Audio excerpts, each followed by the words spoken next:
Welcome back. Now we bring you Israel and the Middle East, a segment of Shalom Jerusalem, sponsored by the Alliance for the Peace of Jerusalem. Here's your host, Esther Allen. Hello, I'm Esther Allen with the Alliance for the Peace of Jerusalem. We are so thankful that you are here with us at Shalom Jerusalem, and I have two experts here to talk about why, as Christians, we should care about Israel. Allow me to introduce you to our two guests. The first is Dr. Mark Yarbrough. He is the newest president for Dallas Theological Seminary, and he has served the seminary faithfully for 19 years. Dr. Mark Yarbrough, thank you for being with us today. Pleasure. The next guest we have is Dr. Darrell Bock. Many of you might be familiar with Dr. Bock. He's authored over 40 books, and he is the Director of Cultural Engagement at Dallas Theological Seminary for the Hendricks Center. We are so thankful to have Dr. Bock, who actually took time away from his busy schedule, who's currently writing a commentary on Matthew. Many of you have probably already looked through his commentaries through the book of Luke and the book of Acts. So we are so thankful to have both guests with us here today.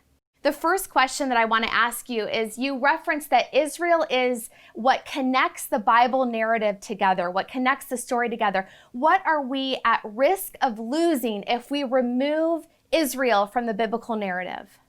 Well, I think that what is at risk is missing the story and not understanding the heartbeat of God.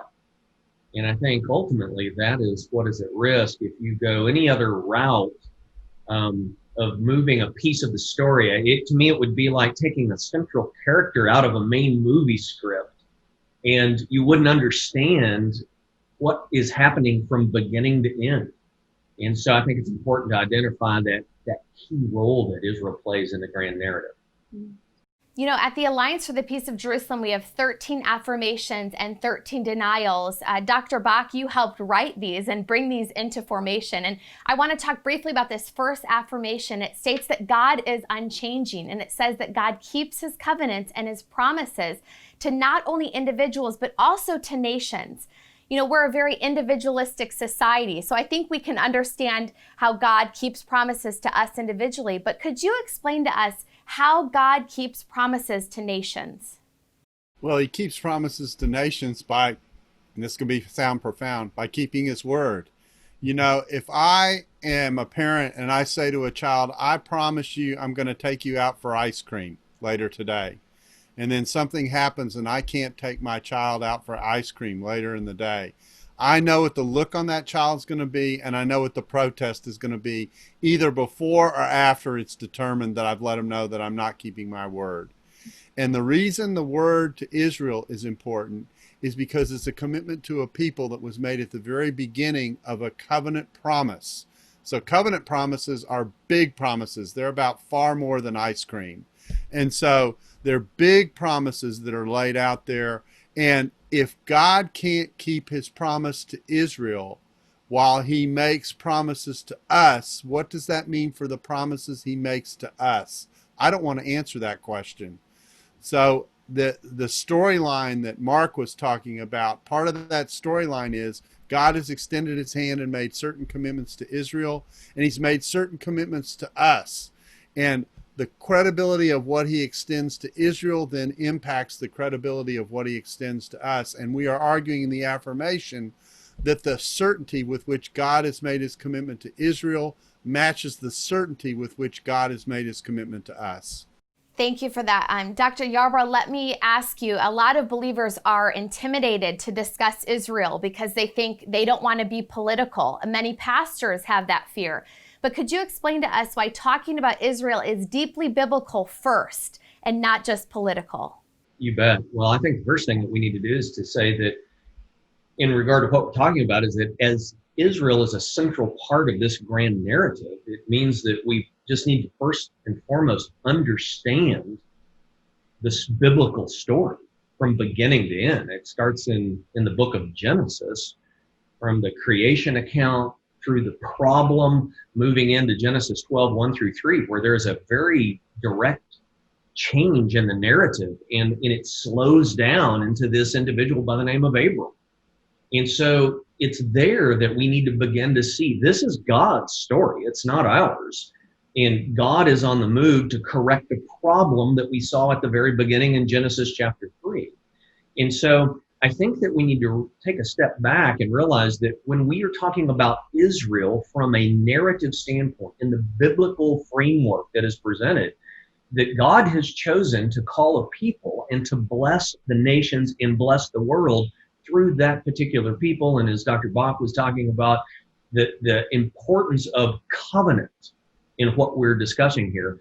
So I think that we need to separate sometimes the modern day discussions of political ramifications. It's not that it doesn't have bearing on it, but we need to separate that from when we're talking about understanding the biblical story first, to then talk about the ramifications of modern day Israel today.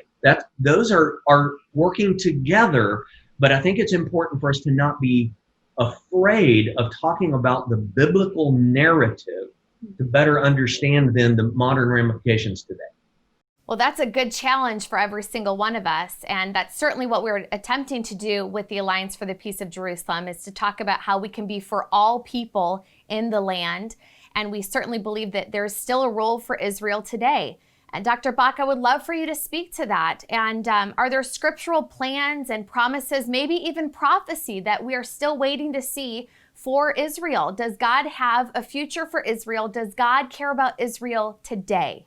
Yes, and I think it's very, very important to understand that when God makes a commitment to a nation as a people, that doesn't absolve them of the responsibility of being responsive to God at any particular moment. And of course, that's where we find ourselves, is that there is a remnant within Israel that is responding, but there are a lot of people, just like people in the world at large, who are not responding in the midst of the offer of the gospel. God's commitment to Israel as a nation says that one day, many, many of those people in the nation will respond. And whether you're thinking about Romans 11 and the commitment that God has to, if you will, regraft in the original branches back into the tree that were ungrafted because wild olive branches were grafted in, which obviously looks at the original Israel being grafted back in and participating in promise.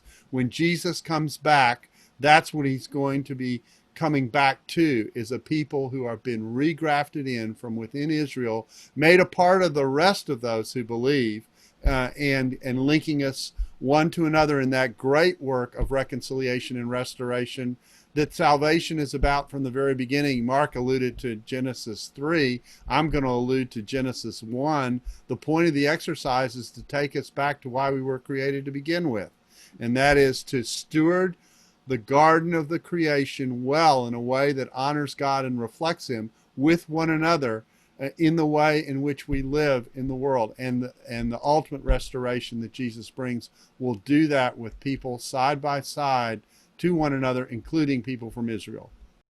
Thank you for that. And we have time for maybe one or two questions left. Dr. Yarbrough, I want to ask you, to somebody who's new at studying Israel throughout the Bible, you mentioned that it's a narrative throughout the Bible. Where could they start? Where should they start? And is there a specific covenant that they should even begin to look into that might be unconditional?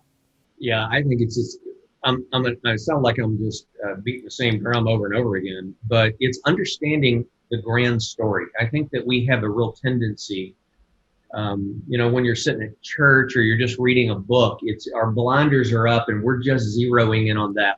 I think it is so beneficial for believers to see the overarching view of the story and to connect the dots. And the only way to do that is to plow through from Genesis all the way to Revelation. And if you start that story, even as where Darrell was talking about with Genesis chapter 1 and seeing the call to creation and what God has done and the fall, and to move forward with Abraham, that's the first unconditional covenant really that we see. What I always reference, the four big covenants in Scripture. The unconditional covenant of Genesis 12, 1 through 3, a people, land, and blessing. And then the Mosaic covenant, which is a conditional covenant, followed by the Davidic covenant, which is another unconditional covenant. And then last but certainly not least, the new covenant. Those are the four big covenants that we have in the Old Testament. And I think it's important to be able to see the distinction between an unconditional covenant and a conditional covenant. And so you use those words, Esther, of the unconditional promises. It's the immutability of God.